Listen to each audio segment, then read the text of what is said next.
Hello, welcome to the Immerse video series. My name is Adam, and in this video, I'm going to go over the three-step maximum likelihood auxiliary variable integration approach using MplusAutomation. This is used for specifying covariate and distal outcome variables regressed on mixture models. So this is a IES funded project supported by this grant, and you can learn more about the project on our website, and there will be additional resources posted to our Twitter account and GitHub. So if you'd like to learn more about the three-step approach and other multi-step approaches, I highly recommend reading more about these. Essentially, they're used for avoiding class shifting when specifying auxiliary variables and a mixture model concurrently. If you do them without a multi-step approach, you can have the classes shift, and this might not align with what we expect theoretically. So this is one area where the MplusAutomation approach is really useful, because in M+, this approach it needs to be done manually, and using MplusAutomation, we can automate this process, which allows us to avoid copying and pasting, which can be a laborious and potentially error-prone procedure. So I also highly recommend following along with our GitHub repository, and you can click the link here to get all the materials you need to replicate this analysis.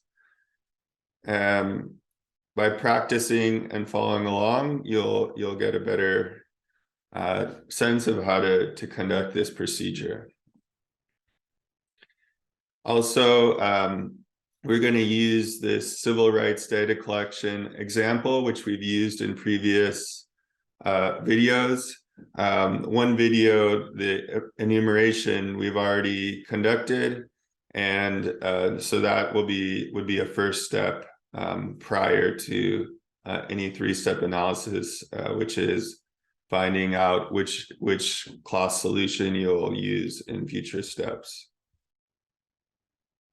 So now I'm going to switch over to RStudio. And you can see here we're in this our project called three-step ML Auto, which is going to set our topmost directory to our project.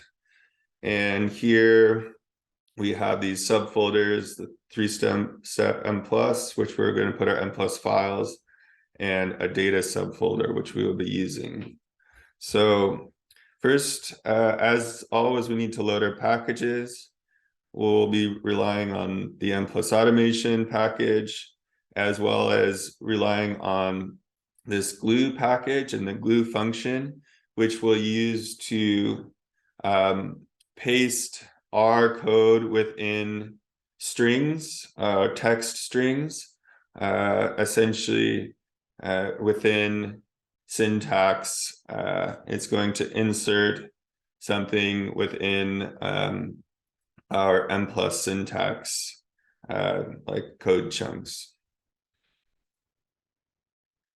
So here, next we need to read in our data into the R environment. So I'm going to go check in our data subfolder, and we're going to use the here function to specify the file path. So I mean the data subfolder, and the data frame is called CRDC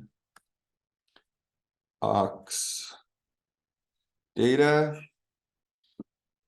So you can run this, and now we see our data frame in the R environment, and we have here our LCA indicators, as well as a couple potential covariate and distal outcome variables.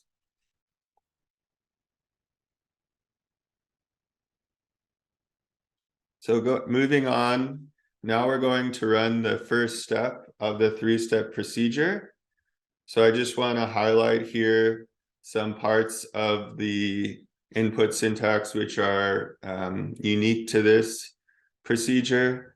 And that is, here we have this auxiliary statement where we're going to specify our auxiliary variables.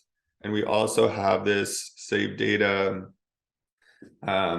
section of the input syntax where we're going to create a data frame which will include our modal class assignment and class specific probabilities, which we are going to use to fix our parameters in the next step. So here I have our indicator variables so that I don't have to type them out. And we're going to paste these into our categorical and usevar statement. One thing to note is that some of these variable names have more than 8 characters, which M+ only allows for 8 characters in a variable name, but MplusAutomation will automatically append these. So you may want to just be aware that those first 8 characters need to be unique, or you'll have variable names that get mixed up. This we'll come back to this later in the final step of the procedure. Here is the covariate we're going to use in this analysis, lunch program, which is whether or not a school has a lunch program, with 0 indicating the school does not have a lunch program, and 1 indicating the school does have a lunch program. We'll also have these 2 distal outcomes measured 1 year distal to our indicators in 2018, which are reading test assessment and math test assessment. So I'm going to copy these auxiliary variables into our auxiliary statement here. And next, we need to specify our data object, which is we named data 3-step, and we'll put that in here twice. And now we're going to specify where we're going to have the M+ files generated, which is in this 3-step M+ folder. And so we'll type 3-step M+ here to specify our file path. And we're going to call this step 1, the 3-step, for our .dat file, and the same name for our input and output files. So we can run this model quickly. Also, a note that in a previous video, we conducted enumeration and have already chosen the 3-class solution. So that is something that would need to be done previously. And okay, let's run this. You can see our models down here. We can check that it estimated correctly. We don't have any warnings, which are or error messages, which are a problem. And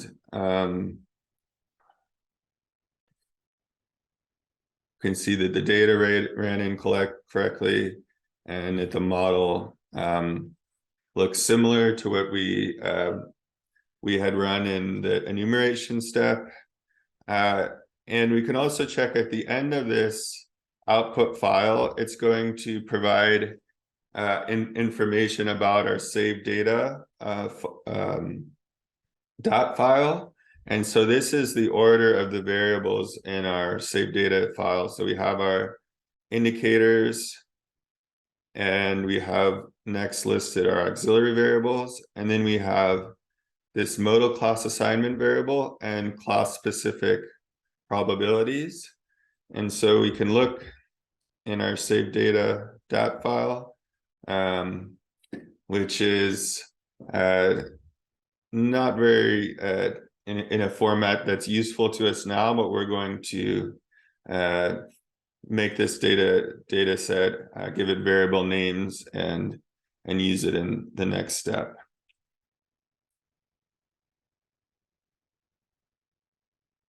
So moving on, in this next step, we're going to extract these Logit estimates, which we're going to use to fix the item class specific probabilities. And this, we'll use this along with the modal assignment variable. So we're going to extract these Logit probabilities from our step 1 model. And for a 3-class model, we're going to have always have 2 columns and then 3 rows. So we're going to have 6 total Logits, which we'll then need to put in our model statement to fix the item probabilities in the next step. So this next code is going to use to take our step 1 MplusAutomation object, and we're going to get take the save data and call it save data. So now we can see this here in a more useful format, which has our indicator variables, auxiliary variables, and these class specific probabilities and modal assignment for each row.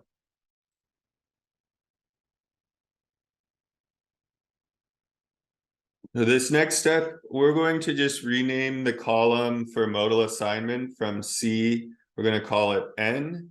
And this is just because in M+ syntax, C is already used in the model statement for class specific statements. So that can be confusing. So we're just going to call modal assignment N. And now we're ready for step 2, which we're going to just estimate the unconditional model with Logits from step 1. Should say step 1. And so this should just sort of replicate the model, but here we have the parameters fixed. And you can notice that starts is 0 because we're not actually re-estimating the model. We're going to fix those parameters, so we don't need to include starts. And we have our modal assignment variable in the useVar statement and in this nominal statement. And plus we'll know to use this as our nominal modal class assignment variable. And here in the model statement, here's where MplusAutomation really comes into play. We're going to use the glue. Within the glue function, we can insert, these are within these curly brackets. This is going to insert each of our 6 Logit estimates. And so this, under the C#1 class specific statement, we need to input our Logit parameters from that data frame is row 1, column 1, and row 1, column 2. And then under C#2, we have row 2, column 1 and 2, and row 3, column 1 and 2. And here we're going to use as our data frame, this save data frame is what we're going to use to estimate this model. So we're just going to call this model step 2 of the 3-step. And so let's just run this and we can check to make sure it ran correctly. So I'll open this up here and we can see that our Logit parameters were input in here, and you would want to check whether the class and item probabilities are approximately the same. There'll be slight differences in the estimated class sizes, but it should be pretty close. That's how it'll be slightly different because the errors are now estimated as by class instead of by observation. So this slightly changes the estimates.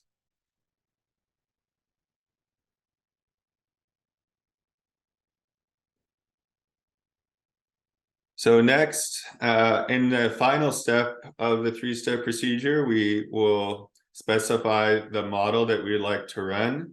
And in this example, I'm going to demonstrate a moderation model, again, where the distal outcomes are reading test assessment and math test assessment. And we have one binary covariate, which is lunch program, whether or not schools have a lunch program in their school. And so the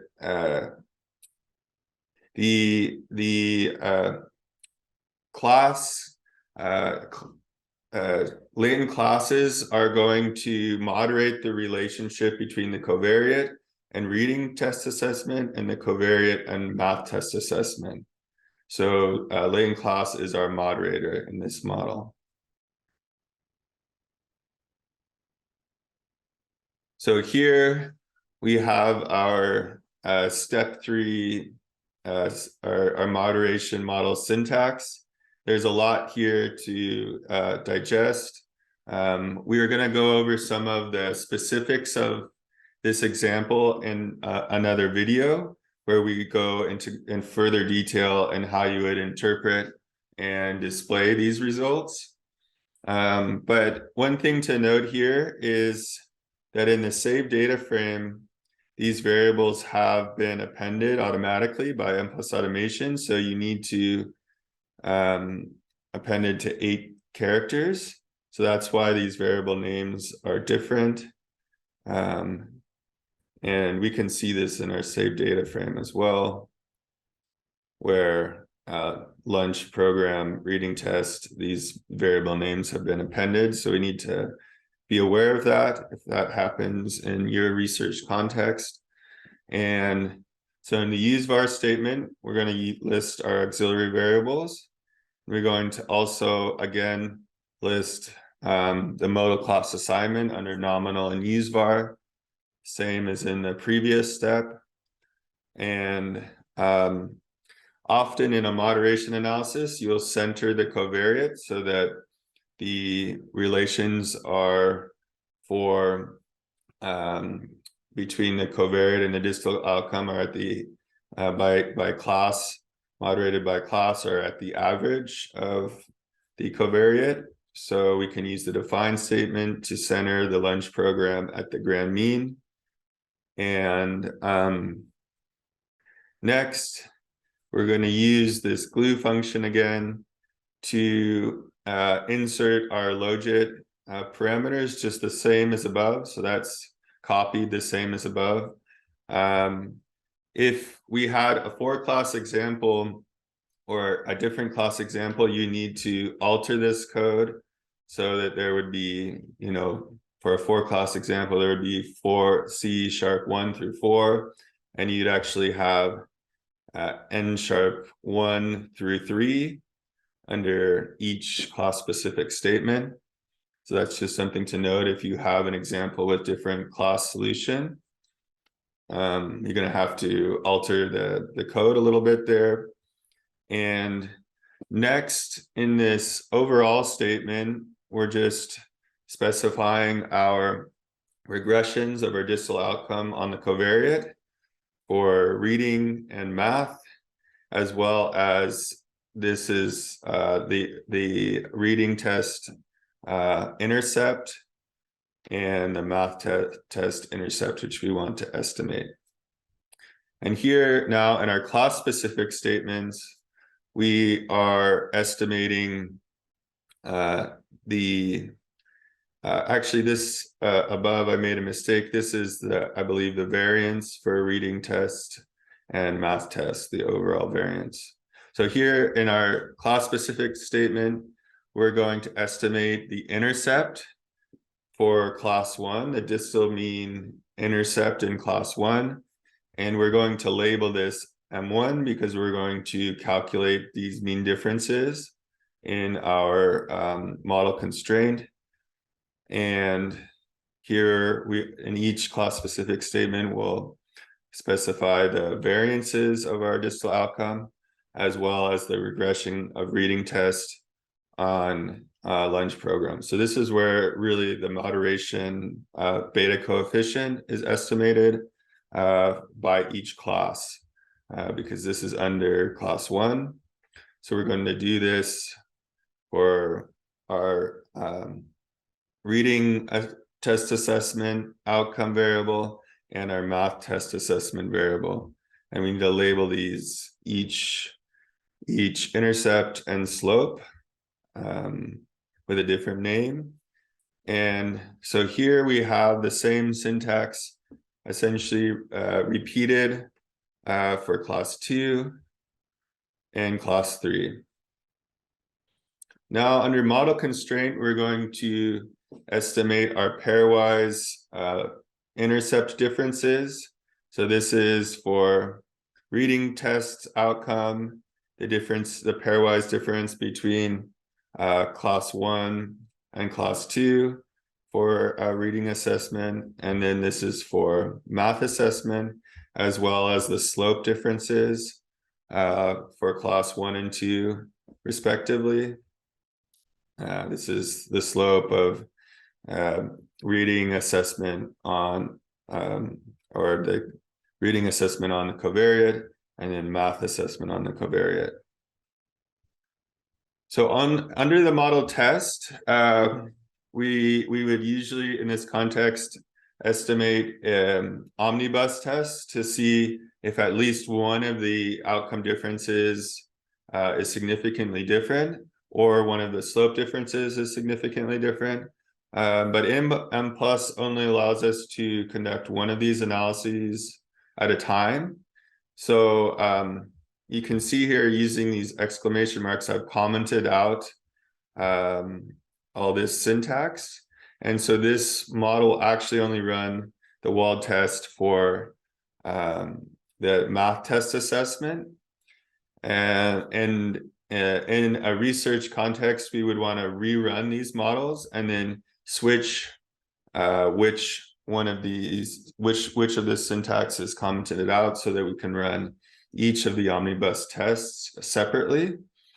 It's a little bit of a workaround, and then we could get an omnibus test for each distal outcome set of differences and each set of slope differences. So we can go ahead and run this step 3 model, and can find the output here in the bottom right. And here are our model results. So we can see our intercepts, our distal mean intercepts for reading and math test for class 1. And we would compare these to class 2. You can see just it appears that the reading and math test assessments are higher for schools in class 2 than in class 1. But we would need to look at those pairwise distal mean differences in our new parameters we created. And we can also see the regression of reading and math tests on our covariate lunch program. So those are important parameters that we're going to interpret as well. These slope coefficients for each class. And so here we have our new parameters we created, which is the distal mean differences for reading test, the slope differences for reading test, as well as for each of these for math test. So we can see that the difference, the mean difference for reading assessment is significant for this first pairwise comparison. And probably the easiest way of interpreting these results is to visualize them. So I will show you that next.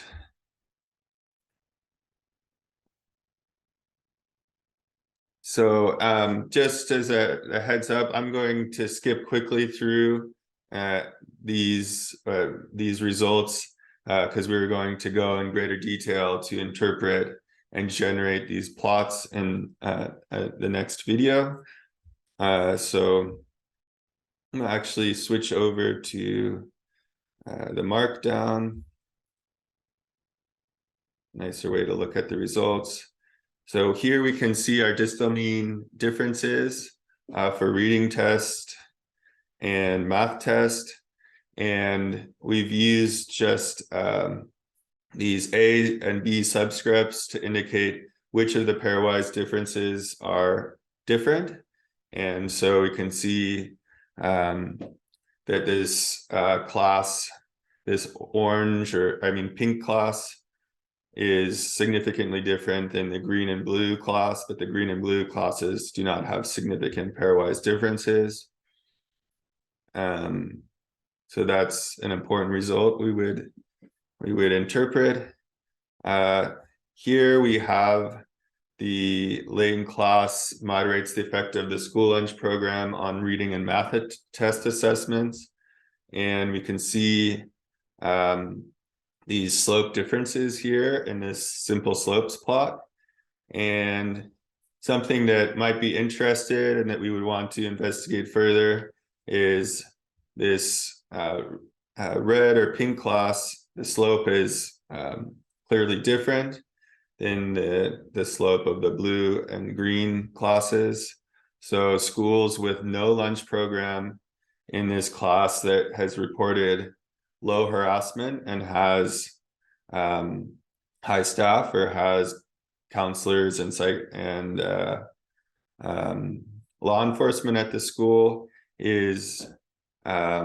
has much lower reading assessment and math assessments. So this might be a potentially interesting result. And this is all I have for our video today. Please, it is important to reference all of these software that we're relying heavily upon, of course, MplusAutomation, as well as the R packages, the data set, and the tidyverse. So thank you for your time, and look forward to, hope you follow along with future videos. Thank you.